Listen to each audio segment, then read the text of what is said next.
113 years ago today, the Titanic sank. This is a full timeline of how it happened. At 11:40 p.m. on April 14, 1912, Titanic collides with an iceberg. The watertight doors are closed, but the damage is too extensive and water pours into the ship. At midnight, the captain orders the lifeboats to be prepared while they continue to explore the extent of the damage. At 12:20, the band starts playing, and by 12:25, Thomas Andrews confirms to Captain E.J. Smith the Titanic will sink. Shortly after, passengers are ordered into lifeboats, and at 12:40, an hour after collision, Lifeboat 7 becomes the first to be launched, carrying only half its capacity. And many of these early lifeboats are launched half full because passengers are hesitant. They don't believe Titanic will sink. At 12:47, the first distress rockets are fired, and by 1:15, the water's up to Titanic's nameplate and the list is becoming much more noticeable. By 1:30, there's the first signs of panic as people realize there aren't enough lifeboats for everybody and the ship is sinking quickly. At 2:05, the last lifeboat is launched, with 1,500 people still on board the Titanic. At 2:17, the ship breaks in half and finally sinks at 2:20 on April 15, 1912, plunging 1,500 people into the freezing water. There was a horrendous scream as people struggled in the water, but unfortunately, within 15 to 20 minutes, the noise died down as people succumbed to hypothermia.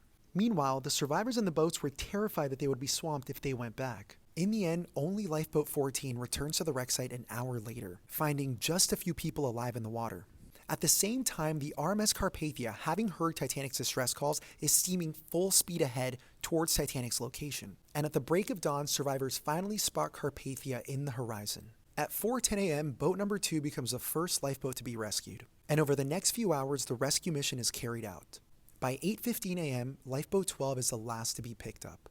With all 712 passengers now safely aboard, the Carpathia sets a course for New York as the world awaits any news of the disaster. Shortly after the sinking, the RMS Carpathia picked up all 712 survivors from the water, and they headed to Titanic's original destination of New York. On April 18, 1912, the Carpathia finally steamed into New York Harbor on a very rainy and gloomy night. A crowd of 10,000 people had gathered at the Cunard Pier, eagerly awaiting the arrival of the survivors. People were desperate to find out any information about their relatives. There had been a media blackout while on the Carpathia, so a lot of newspapers were simply printing blatantly wrong information, with some initially reporting that everybody had been saved. To everyone's surprise, Carpathia steamed past her berth and headed to White Star Line's Pier 59, which is where Titanic would have docked.